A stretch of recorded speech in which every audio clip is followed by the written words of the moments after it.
Heading लिखो ampere circuital law.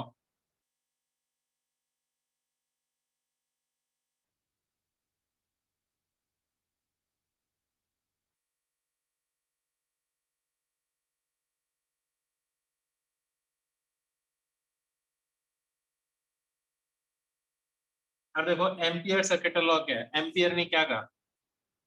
Ampere ने कहा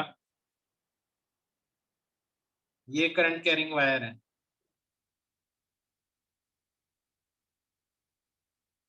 इसमें I1 करंट इधर है, I2 करंट इधर है, I3 करंट इधर है। इन सारे वायर्स के कारण इसके चारों तरफ मैग्नेटिक फील्ड होगी। अब आप क्या करो, कोई भी अपनी इच्छा से कोई भी एक लूप चूज कर लो,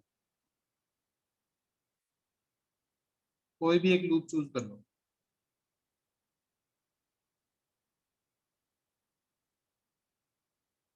समझ में आ गई बात? और इस लूप के साथ में आप एक सरफेस अटैच कर दो।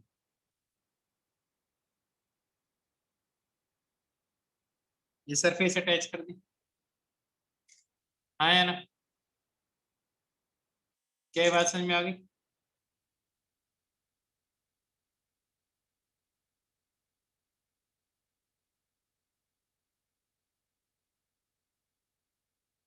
बात समझ में आ गई? एम्पियर ने कहा कि अब इसके हर पॉइंट पे मैग्नेटिक फील्ड निकाल लो, इस हर पॉइंट पे मैग्नेटिक फील्ड निकाल लो।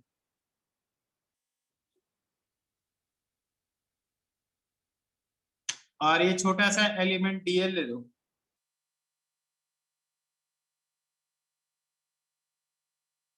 हर जगह आप क्या करो, इस पूरे के पूरे पाथ पे, इस पूरे के पूरे पाथ पे आप क्या सॉल्व करो,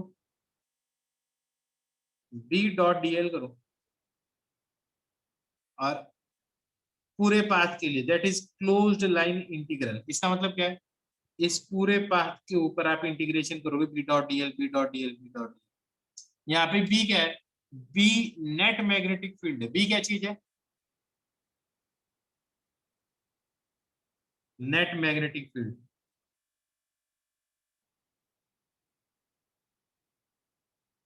ये पूरा का पूरा जो सॉल्व होके आएगा ना, ये किसके बराबर आएगा?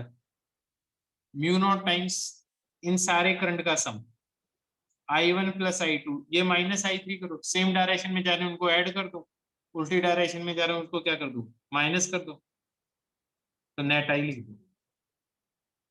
यही चीज जो है इसे बोलते हैं ampere circuital law. What is this? This is net current threading this surface. Surface कौन सी है? ये वाली सरफेस है। इसको क्या बोलते हैं? एम्पियर्स लूप बोलते हैं, एम्पियर्स लूप। बात समझ में? ये नहीं, क्या बोलते हैं इसको? एम्पियर्स लूप बोलते हैं। ये क्या है? This is net current threading the surface attached to the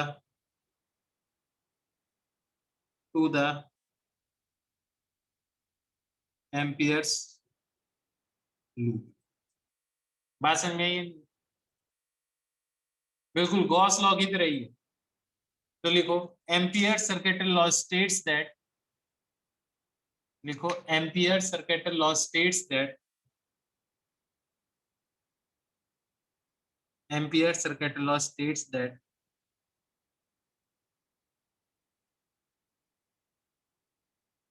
the line integral, ampere's law states that the line integral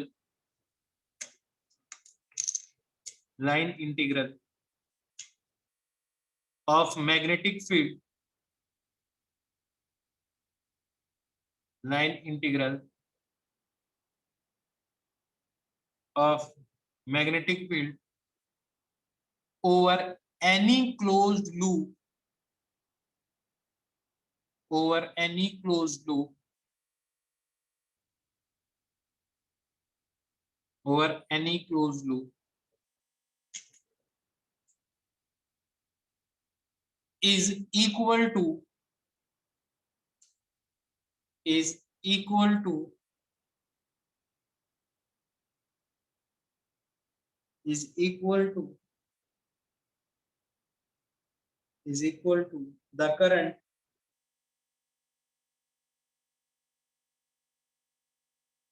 is equal to the current threading the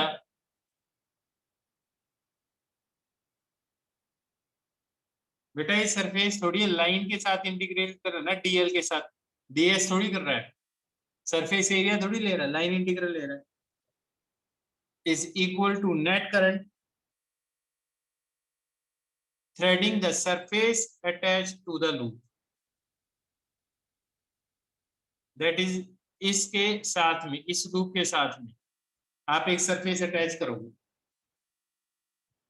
इसमें मैंने सरफेस अटैच की है लेकिन वो शायद तुम्हें दिखाई नहीं दे रही। बात समझ में ये नहीं है?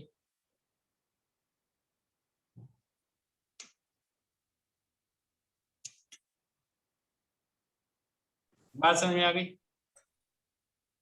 इसे ही हम क्या बोलते हैं? एम्पियर सर्किटल लॉ बोलते हैं। क्या बोलते हैं इसको? Ampere circuital law.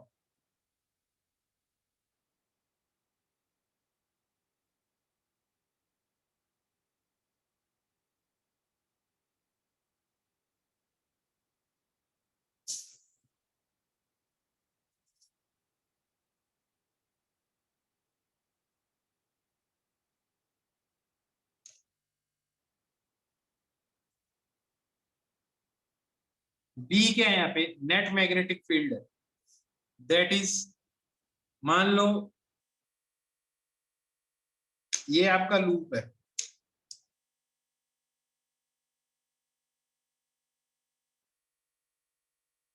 ये एक लूप है, I1 करंट,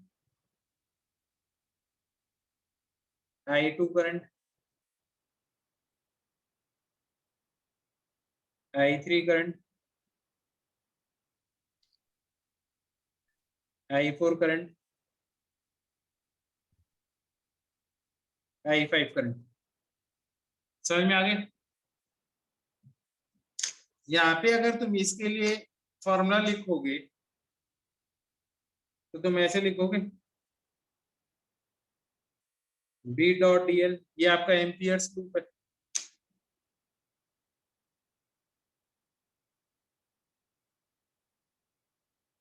एम्पियर्स लूप है, आया ना? बी डॉट डी एल, ये बी कौन किस किस के कारण फील्ड है? I1 करंट के कारण, I1, I2, I4, I5 या I3 के कारण भी है। तो मैं ये बता देता हूँ, ये जो बी फील्ड है वो फर्स्ट के कारण भी है, सेकंड के कारण भी है, थर्ड के कारण भी है, फोर्थ के कारण भी है और फिफ्थ के कारण भी है। इन सब का सम है, दैट इज जो करंट कैरिंग वायर इस लूप के थ्रू जा रहा है, इस लूप के बाहर जा रहा है, ये नेट मैग्नेटिक फील्ड है इस पॉइंट पे या हर किसी भी पॉइंट पे जहां पे भी आप इंटीग्रेट कर रहे हैं। लेकिन यहाँ पे जो करंट आएगा वो कौन कौन सा आएगा? आप इसमें लिखोगे mu not times I1, I2 plus I4 minus I5। इसके अंदर I3 आएगा ही नहीं, क्योंकि करंट जो आएगा ना वो सिर्फ कौन सा आएगा? जो इसके थ्रू जा रहा है, इस लूप के थ्रू जा रहा है। क्या ये बात समझ में आ गई अच्छी तरह से?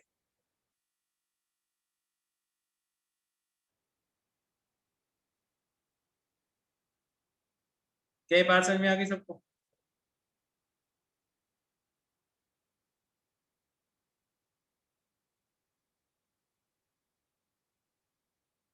ये ऐसा क्वेश्चन जेईई मेंस में सीधा पूछ लेते हैं, जेईई मेंस में और एडवांस में भी पूछ लेते हैं बहुत बार। अब एक चीज बताओ, आई नॉट करंट, ये भी आई नॉट करंट।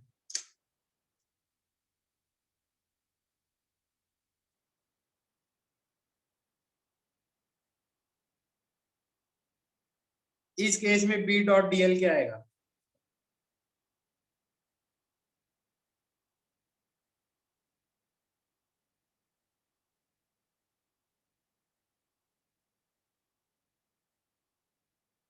इस केस में बी डॉट डीएल क्या आएगा? बिल्कुल सही बात है, जीरो है। तो क्या इसका मतलब ये है क्या कि इन हर पॉइंट पे मैग्नेटिक फील्ड जीरो? इसका मतलब ये है क्या? इसका मतलब ये है कि हर पॉइंट पे, इसका मतलब ये भी नहीं है हर पॉइंट पे नेट मैग्नेटिक फील्ड जीरो है। इसका मतलब ये है कि अगर यहाँ पे बी डॉट डीएल है, तो अगर कुछ जगह पे पॉजिटिव आया होगा तो आप पाथ तो एक ही चूज करोगे। तो यहाँ पे बी डॉट डीएल पॉजिटिव आएगा, तो कहीं कहीं नेगेटिव भी आ गया, बी और डीएल इधर आ रहा होगा। कुछ ऐसा होगा कि बी डॉट डीएल हर जगह का जो जितना प्लस आएगा उतना ही माइनस आएगा, तो नेट जीरो होगा। इसका मतलब ये नहीं है कि मैग्नेटिक फील्ड जीरो है यहाँ पे। क्या ये बात समझ में आई? ये नहीं। अब बताओ, इस लूप के ऊपर, ये लूप वन है, ये लूप टू है, इसका बी डॉट डीएल क्या आएगा?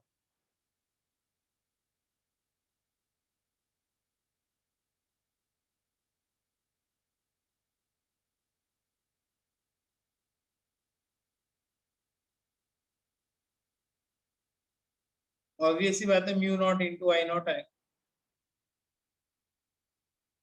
आया ना?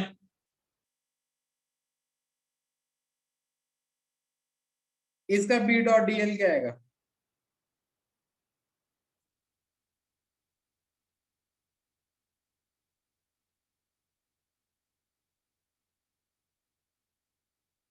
समझ में भी आ रही है बात है? समझ में आ रही है बात? इसका भी mu naught into I not होगा। अब एक प्रॉब्लम है सबको यार, कब पॉजिटिव माने कब नेगेटिव माने। आया ना? यही कंफ्यूजन आ रहा है कि कब नेगेटिव माने। भाई अगर इसका म्यू नॉट आई नॉट है तो इसका mu naught I not minus होना चाहिए। हाँ या ना? ये कंफ्यूजन क्रिएट हो रहा है।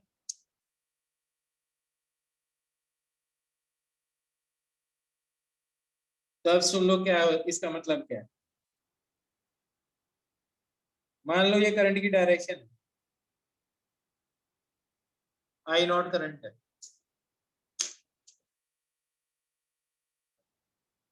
जरा देख के बताओ, अगर मैं ये मैग्नेटिक फील्ड बना रहा हूँ तो इसमें मैग्नेटिक फील्ड अभी तुम्हें क्लॉकवाइज दिखाई देंगे, एंटी क्लॉकवाइज डायरेक्शन क्या होगी मैग्नेटिक फील्ड की? ये तो मैग्नेटिक फील्ड लाइन बनाएगी है ना, डायरेक्शन क्या होगी? करंट कैरिंग वायर को पकड़ लो यूं, इसमें मैग्नेटिक फील्ड लाइन यूं होगी। क्या ये बात समझ में आई है? नहीं? अब मान लो आप एम्पियर सर्किट लूप यूं ले लेते हो आप।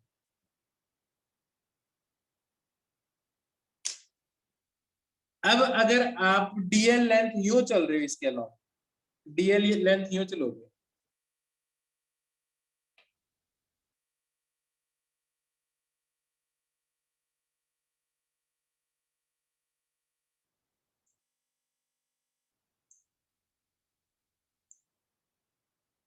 देखो मोक्ष पता है क्या, ये बात बताऊं मैं तुम्हें। क्लास का जो टाइम है ना, वो 4:45 है, मैं 5-6 मिनट लेट स्टार्ट कर रहा हूँ, और फिर भी तुम लोगों से ज्वाइन नहीं किया जाता टाइम से। मैंने एम्पियर सर्किट लॉ बताया, ठीक है, और मैं बार बार बताऊंगा नहीं, क्योंकि जो बच्चे टाइम से ज्वाइन कर रहे हैं उनकी कोई गलती नहीं, उनको बार बार पढ़ने का कोई लॉजिक नहीं। आई बात समझ में? और मैंने पहले भी कह रखा कि टाइम से पहले ज्वाइन कर लिया करो, 4-5 मिनट पहले ज्वाइन कर लिया करो।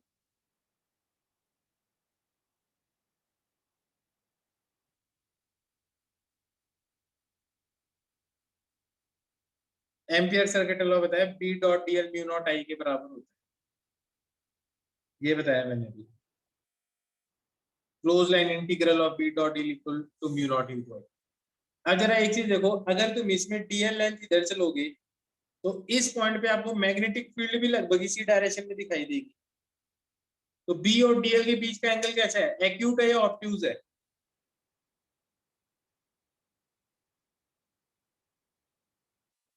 ऐसे आप किसी भी पॉइंट पे देखोगे तो हर जगह बी डॉट डीएल लगभग क्या आएगा, पॉजिटिव आएगा, नेगेटिव आएगा, लगभग हमेशा एक्यूट आएगा, नेगेटिव एक्यूट ही आएगा। तो इस केस में B dot DL close integral B dot DL, ये पॉजिटिव क्वांटिटी आनी चाहिए, नेगेटिव आनी चाहिए।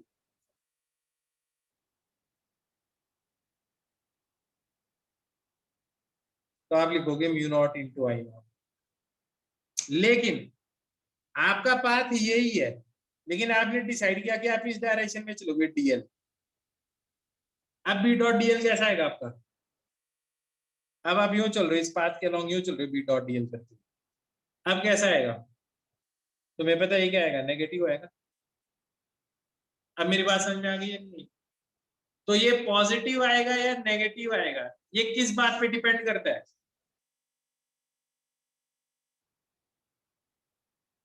कि आप पाथ कैसा चूज कर रहे हो। आया ना, आप क्लॉकवाइज पाथ चूज कर रहे हो या एंटी क्लॉकवाइज पाथ चूज कर रहे हो। क्या मेरी बात समझ में आ गई, क्या मेरी बात समझ में आ गई तुम्हें? अब एक चीज और देखो,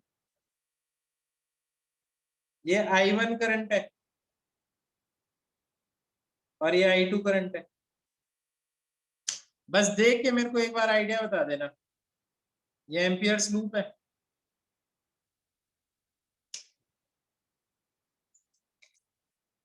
मैं डीएल पाथ यूं ले रहा हूं, बी डॉट डीएल I1 के लिए पॉजिटिव आएगा, नेगेटिव आएगा, क्लोज पाथ I1 के लिए। अब जरा I1 के कारण फील्ड देखो कैसे आएगी, I1 के कारण जो फील्ड आनी चाहिए वो ऐसे आनी चाहिए, I1 के कारण इस डायरेक्शन, इस पॉइंट पे इधर आनी चाहिए, तो ये क्या आ जाएगा, नेगेटिव आएगा, आया ना। और I2 के कारण कैसी आनी चाहिए, पॉजिटिव, तो तुम म्यू नॉट लिख दोगे, तो जिसके कारण पॉजिटिव I2 लिख दो, जिसके कारण नेगेटिव I1 लिख दो, आया ना।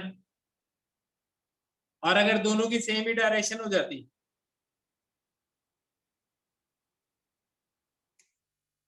तो अगर डायरेक्शन यही ले रहे होते तो क्या हो जाएगा, mu naught minus I2 minus I1।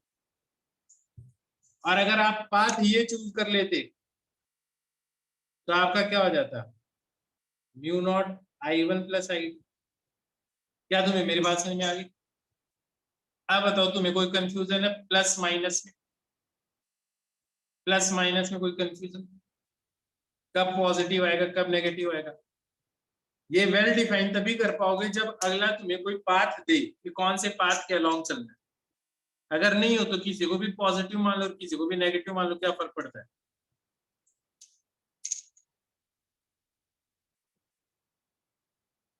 एकदम अच्छी तरह से क्लियर हो गया, क्लियर हो गया तो ये सारी बातें लिख लो, 2 मिनट के अंदर लिख लो, तब बता देना, फिर मैं आगे करवाता हूँ।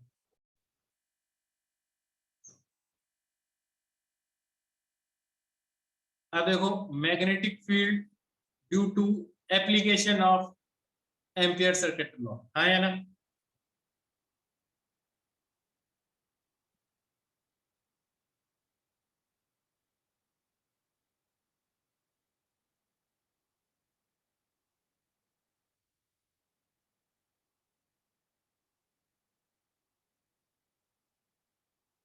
एप्लीकेशन देखते हैं इसकी।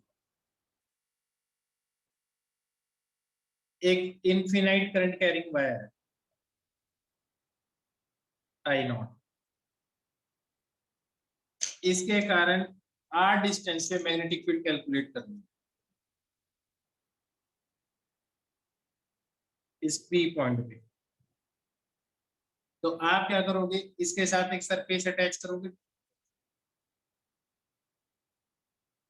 एक लूप मान लो,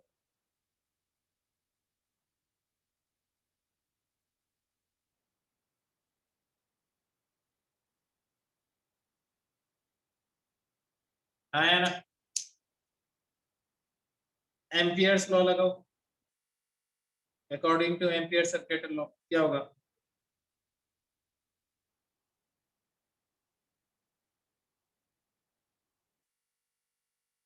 म्यू नॉट इंटू I0, आया ना।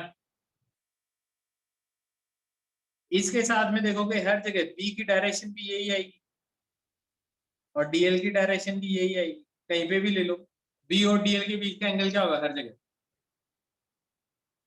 अगर आप लूप के अलोंग यूं चल रहे हो, बी और डीएल के अलोंग क्या आएगा, बी और डीएल के बीच का एंगल क्या है हमेशा?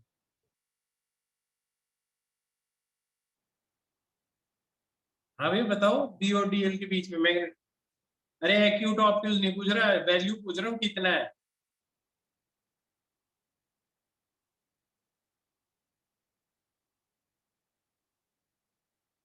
भाई मैं एक्यूट ऑप्टिक्स पूछ ही नहीं रहा, मैं सीधा वैल्यू पूछ रहा हूँ। एक सर्कुलर पाथ चूज, अच्छा 90 डिग्री है, यहाँ पे बी भी इधर है और डीएल भी इधर है, तुम्हें पता है ना एक करंट कैरिंग वायर के कारण फील्ड कैसे होती है, सर्कुलर होती है, पाथ भी कैसा सर्कुलर है, यहाँ तो जीरो गया 180 डिग्री होगा, इसमें मैं चल भी ऐसे ही रहूं। तो इन दोनों के बीच का एंगल क्या है, कोई भी एलिमेंट ले लो, कोई भी डीएल पाथ ले लो, हर जगह एंगल क्या है, जीरो ही है। तो मैं इसको ऐसे लिख सकता हूँ, हाँ या ना, कॉस जीरो की वैल्यू क्या होगी 1।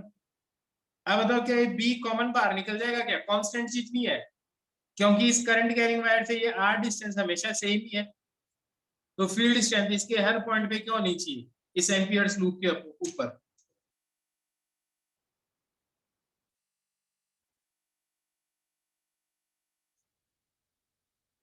क्यों नहीं चाहिए, सेम होनी चाहिए, तो बी आ जाएगा बाहर।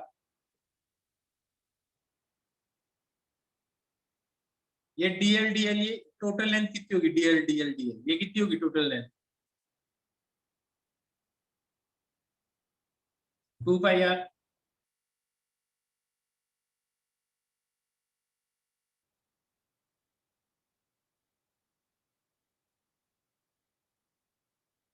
जरा ध्यान से देखो, मैग्नेटिक फील्ड का यही फॉर्मूला था इनफिनाइट कैरिंग करंट के वायर के कारण आर डिस्टेंस, चेक कर लो।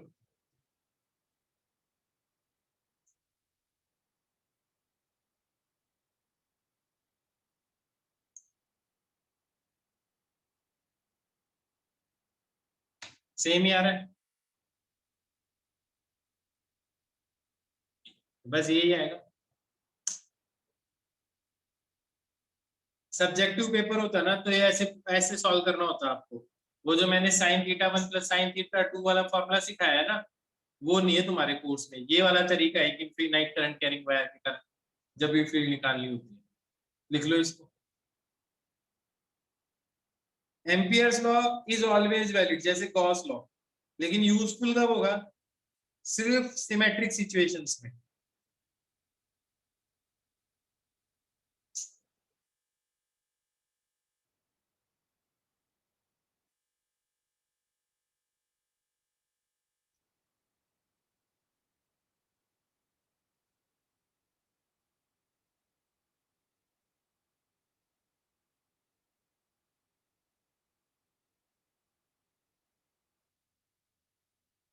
तो अगर मैं B as a function of r का ग्राफ बनाऊं तो कैसा बनेगा,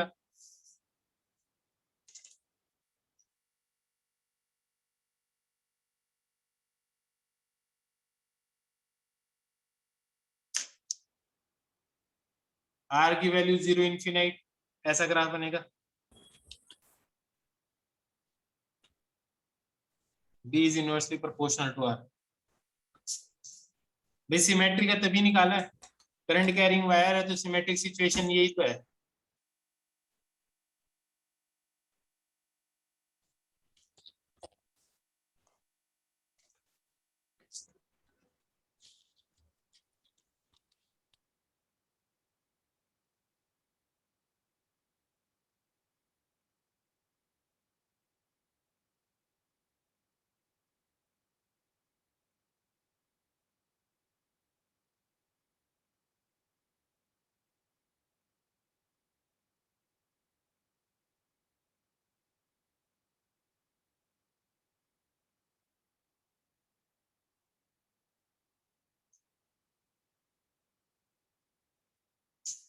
अनसिमेट्रिक के लिए सॉल्व ही नहीं कर पाओगे, सिमेट्रिक के लिए सॉल्व कर पाओगे। गॉस लॉ तो एप्लीकेबल हमेशा ही होता है, यूजफुल थोड़ी होता है। अब हम मैग्नेटिक फील्ड कैलकुलेट करना क्या चाहते हैं, एक hollow current carrying cylinder,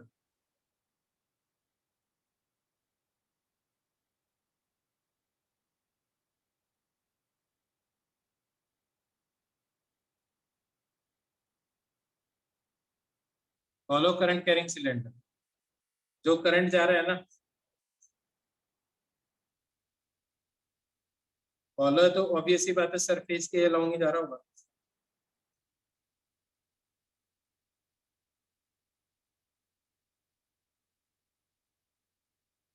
I not current जा रहा है टोटल, इसकी जो रेडियस है वो कैपिटल आर है, ये इसकी एक्सिस है।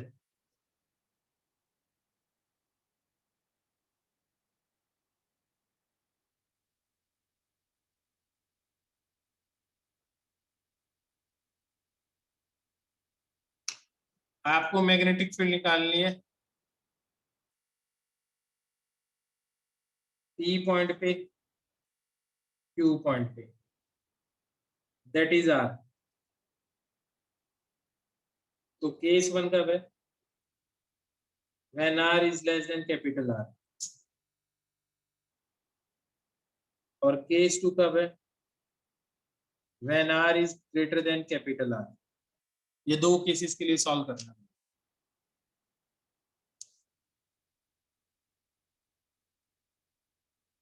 क्या बात समझ में?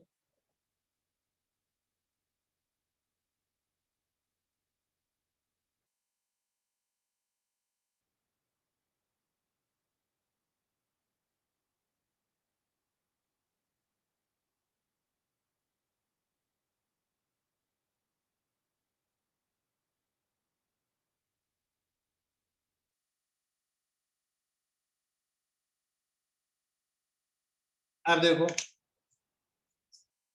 यहाँ पे एम्पियर्स लूप बना लो,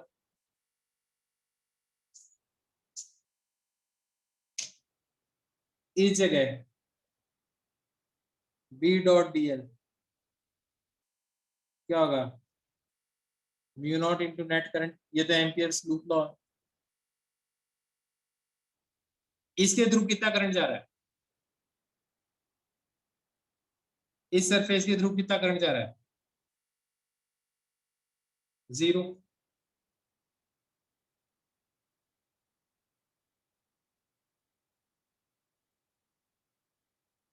तो ये जीरो होना चाहिए।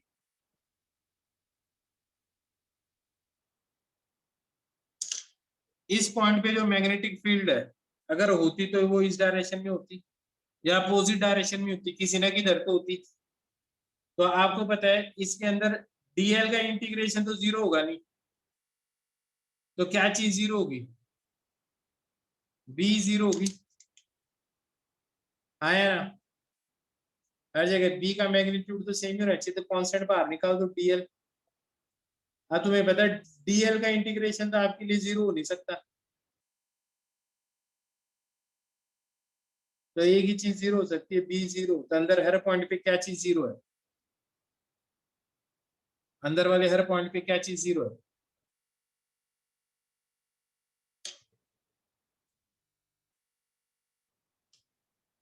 समझ में आ गई बात? आउटसाइड पॉइंट पे देखोगे तो ये कुछ ऐसा बनेगा,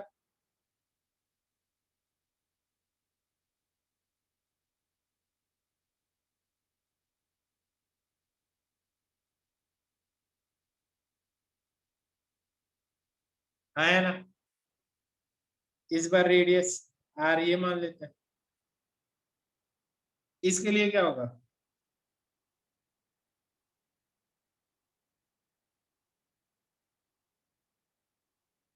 यहाँ पे एम्पियर सर्किट सिग्मा ई की जगह क्या आएगा,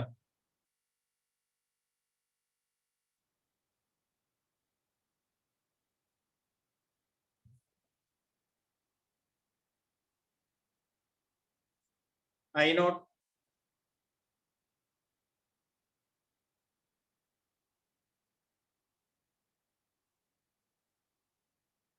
कोई प्रॉब्लम यहाँ तक, पक्का?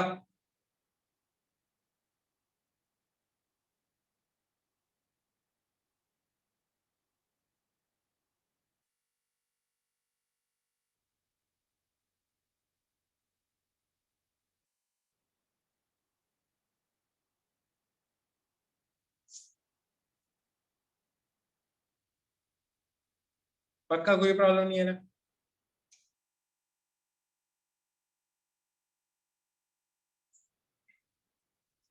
हर जगह बी और डीएल के बीच का एंगल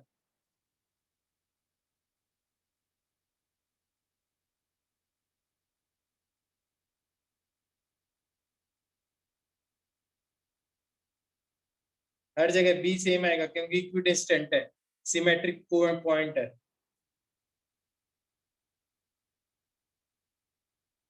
तो बी किसके बराबर आ जाएगा?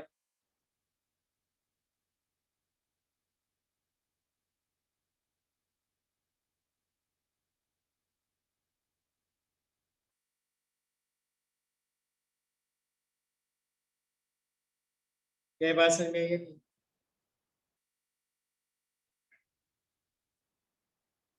अगर बी वर्सेस आर का ग्राफ ड्रॉ करूं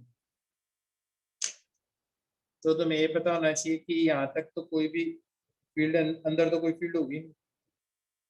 जस्ट इसके बाहर से यो फील्ड स्टार्ट होगी और इसके बाहर क्या है, B is inversely proportional to are.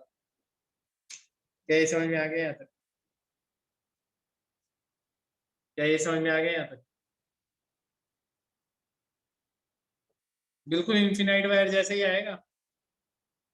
ये बिल्कुल वही तो बात है, एक चार्ज स्फीयर के कारण इलेक्ट्रिक फील्ड आउटसाइड, ऐसे ही तो आता था जैसे कोई पॉइंट चार्ज हो।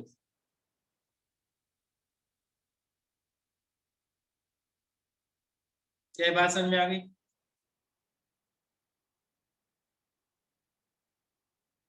आ गई तो लिख दो इसको। Magnetic field due to infinite hollow current carrying cylinder.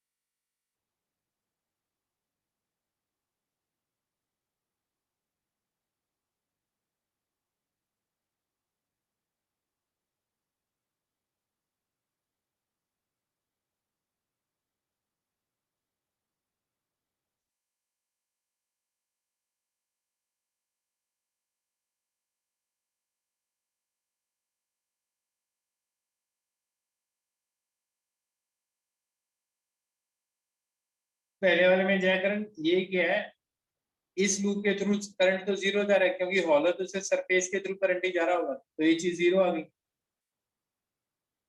अब बी डॉट डीएल में डीएल का इंटीग्रेशन तो जीरो होगा, ये तो क्या होगा, बी ही जीरो होगा। इसका मतलब अंदर हर पॉइंट पे क्या चीज जीरो, मैग्नेटिक फील्ड जीरो।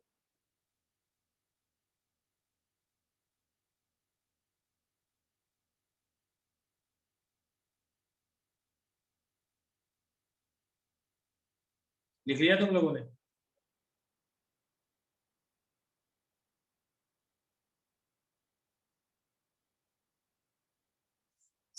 तो लिखो, ये पेज हटा रहा हूँ।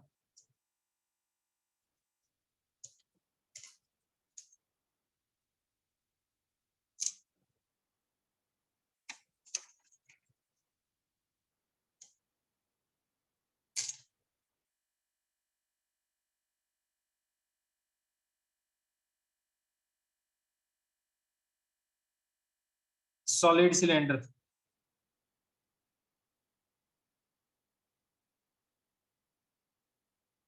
Current carrying solid cylinder.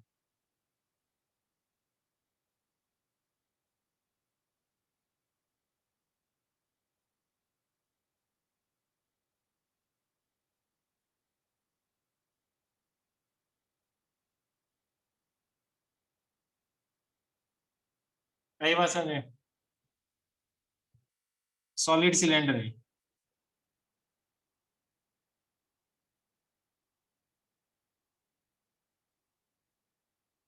ये रेडियस कैपिटल आर,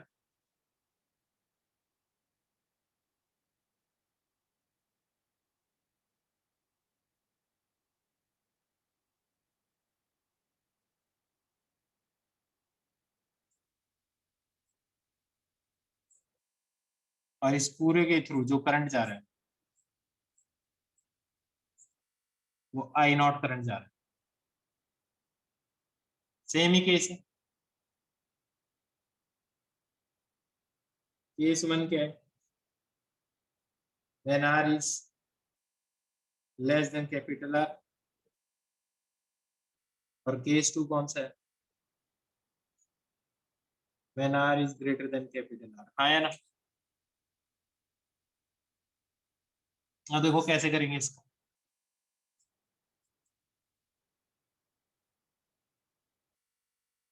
इस आर पे ये लूप मान लो।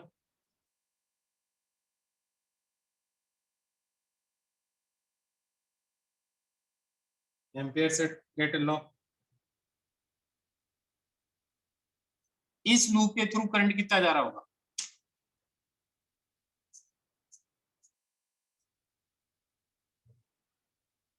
तो करंट पर यूनिट एरिया निकालो सबसे पहले। आई नॉट तो भैया इस पूरे के थ्रू जा रहा है, सिर्फ इस लूप के थ्रू। लूप के अंदर से जो करंट जा रहा है वही निकालोगे ना। इतनी देर से सीखे क्या हो फिर? करंट पर यूनिट एरिया निकालो सबसे पहले।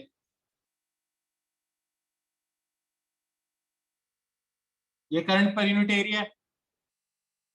अब इस एरिया से मल्टीप्लाई कर दो। So this is the current that is passing through this area, this loop. आया ना? तो आई किसके बराबर आ जाएगा?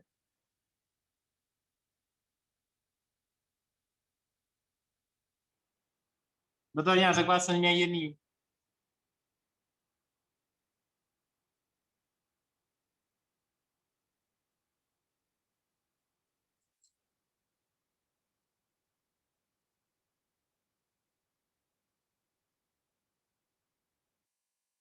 आई की जगह क्या लिखोगे अब? क्या यहां तक बात समझ में आ गई? पक्का? हर पॉइंट पे बी और डीएल के बीच का एंगल।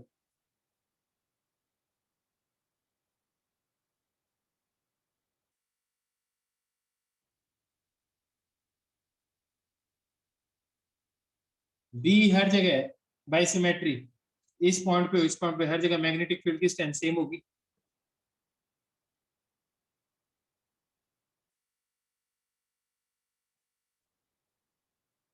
ये चीज क्या आएगी? ये इस लूप का, इसी के अलॉन्ग चल रहे हो ना, इसकी सर्कमफेरेंस आएगी।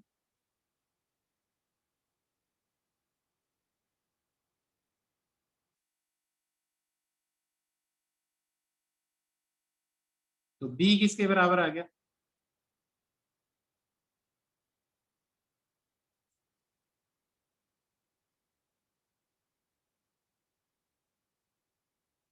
समझ में आ गया? समझ में आ गया यहाँ तक अच्छी तरह से?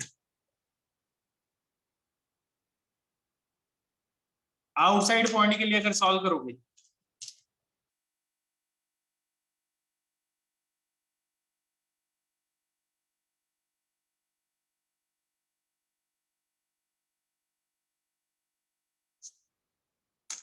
तो बहुत ही सिंपल है यार, तो पहले जैसा ही हो गया।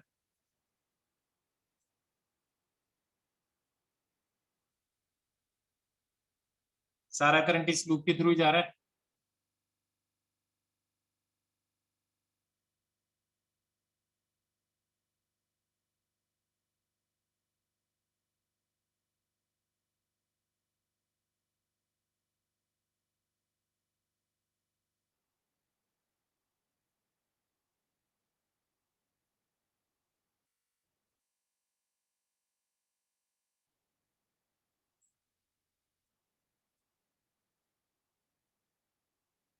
क्या बात समझ में? ये नहीं?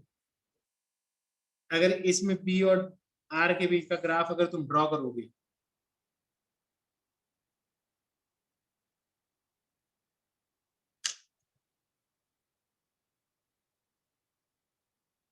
तो देखो, पहले B is proportional to r है, ये तो कैपिटल आर है ना, कांस्टेंट है।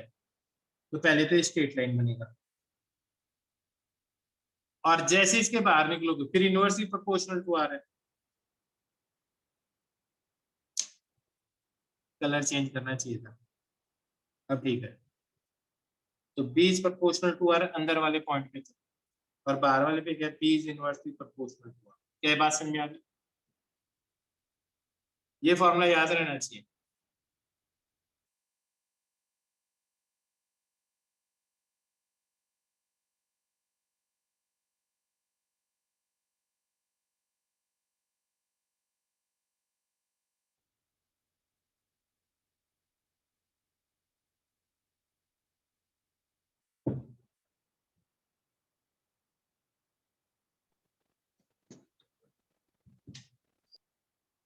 समझ में आया यहाँ तक?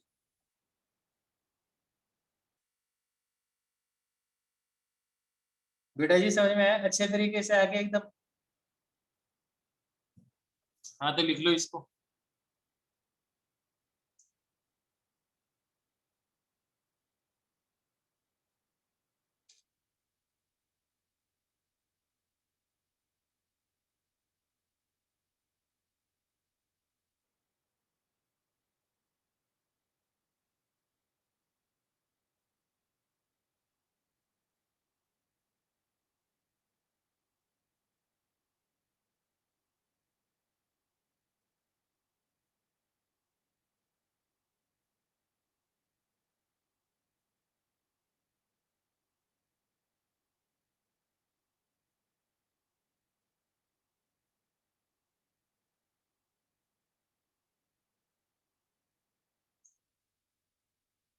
जब लिख लो तो बता देना।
बहुत बढ़िया लिख लिया। तो आगे बता रहा हूँ।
देखो magnetic field due to infinite current carrying sheet.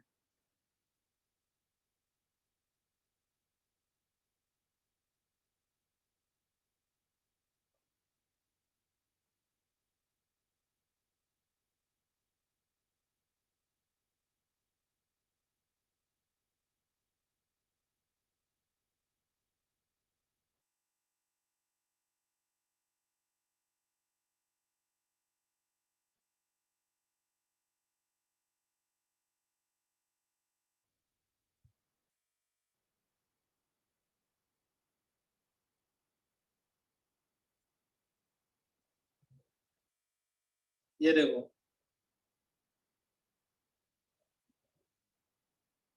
ये एक ऐसे इनफिनाइट करंट कैरिंग शीट है।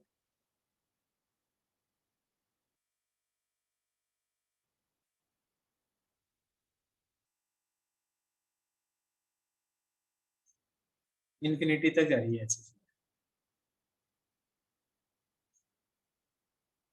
समझ में आ रही है मेरी बात? अब आपको यहाँ से r डिस्टेंस की दूरी पे इस p पॉइंट पे मैग्नेटिक फील्ड करना, और यहाँ पे जो दे रखा है, आपको दे रखा है आई नॉट करंट दे रखा है। लेकिन ये आई नॉट करंट क्या है? This is I not current is current per unit length. Current per unit length मतलब इसकी यूनिट लेंथ, इसकी एक यूनिट लेंथ के थ्रू जो करंट जा रहा है वो आई नॉट जा रहा है। क्या बात समझ में आ गई?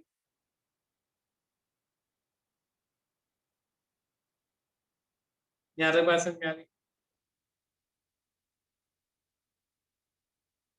एक चीज सोचो, यहाँ पे कोई करंट कैरिंग एलिमेंट है? यहाँ पे देखो, एक वायर ये रहा, एक वायर ये रहा, इस पॉइंट पे इसके इस करंट के कारण इस पॉइंट पे मैग्नेटिक फील्ड इधर होगी, इसके कारण इस पॉइंट पे मैग्नेटिक फील्ड इधर होगी, इन दोनों के कारण किधर होगी? इधर ही होगी ना। ये बात समझ में आई है नहीं?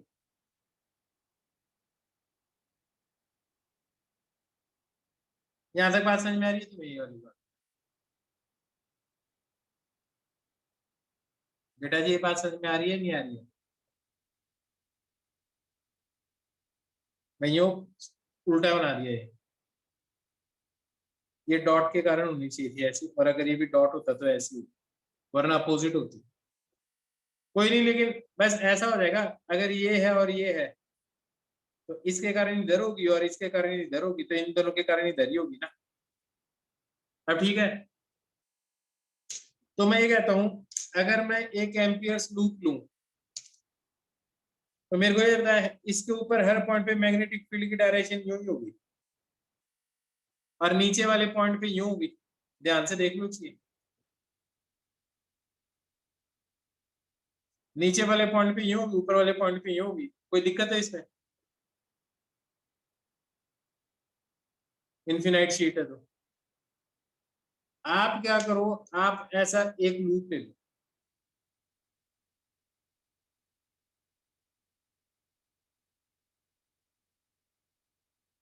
कोई प्रॉब्लम है? ये लेंथ एल ले लो,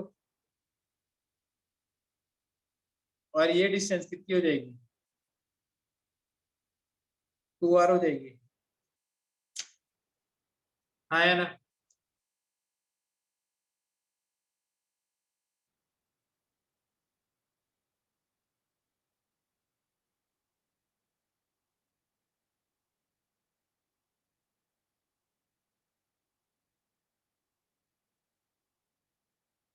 सर्कुलर लेगा बेटा, हर जगह पे अलग अलग होगा। फील्ड की सिमेट्री देख के लेना चाहिए ना लूप।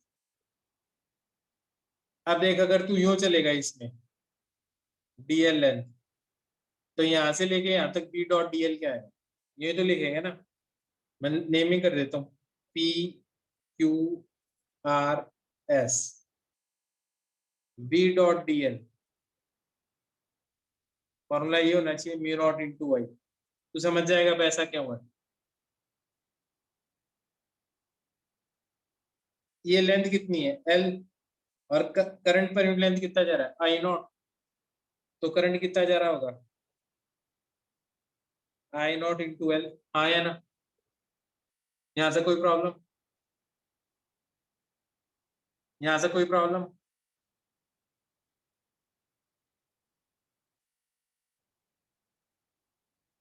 पक्का? अब मैं इसको ऐसे भी तो लिख सकता हूँ ना, integration B dot dl P से Q, B dot dl Q से आर,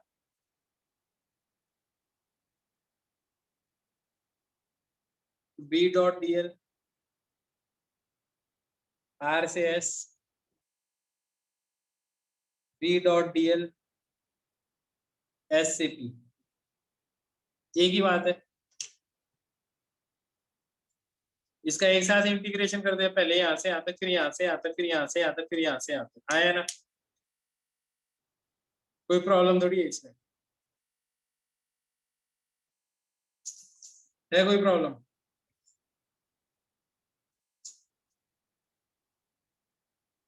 पी से लेके क्यू तक बी डॉट डीएल क्या है ये बताओ? बी और डीएल के बीच का एंगल क्या है?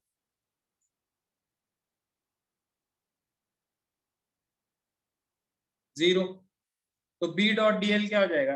ये डीएल डीएल डीएल, यहां से ये लेंथ कितनी हो जाएगी? तो सीधा इसको ऐसे लिख सकता हूँ, बी इंटू एल। कोई प्रॉब्लम यहां तक? इसको क्यू से लेके आर तक क्या लिखूंगा? आप देखो यहां से लेके यहां तक तो बी इधर है और डीएल इधर है, और यहाँ पे बी इधर है और डीएल इधर है, तो डॉट प्रोडक्ट क्या आएगा? यहाँ से यहाँ तक और यहाँ से यहाँ तक क्या आएगा? जीरो। क्यों? B is perpendicular to dl हर जगह पे। बेटा आप समझ में आ रहा है क्यों लिया ऐसा बात?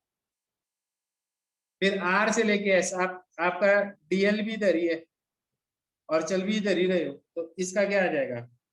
फिर से बी इंटू एल आ जाएगा, और ये फिर से क्या आ जाएगा? यहाँ से यहाँ जाओगे फिर से क्या आ जाएगा? जीरो, क्योंकि इसमें भी B is perpendicular to dl हर जगह पे। तो ये सारी की सारी चीज सॉल्व होगी, किसके बराबर आएगी? Mu naught into I naught into L आ जाएगा।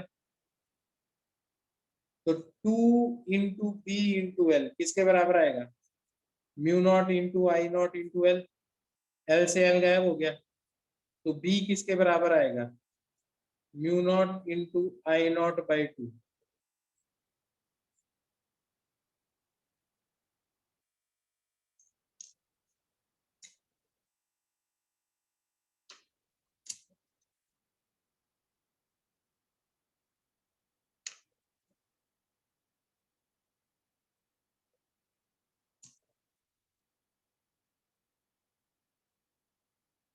यहां तक समझ में आ गया?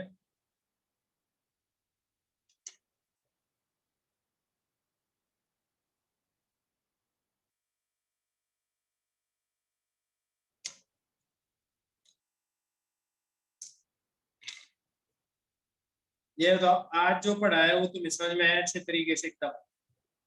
अब इस चैप्टर के अंदर दो चीजें और बची हैं, solenoid and torrid. Solenoid and torrid और साथ में गैल्वेनोमीटर। फिर एक और चैप्टर दैट इज, वो मैग्नेटिज्म ही मान लो, अर्थ मैग्नेटिज्म है, वो थ्योरेटिकल है सारा का सारा।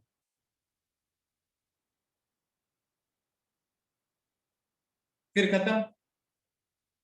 फिर ईएमआई एसी, बस। ईएमआई 4 लेक्चर का है, एसी भी 4 लेक्चर का है। चलो साइक्लोट्रॉन भी अगली क्लास में बता दूंगा, खत्म कर दूंगा। नेक्स्ट 2 क्लास में पूरा चैप्टर खत्म हो जाएगा इसी तरह से।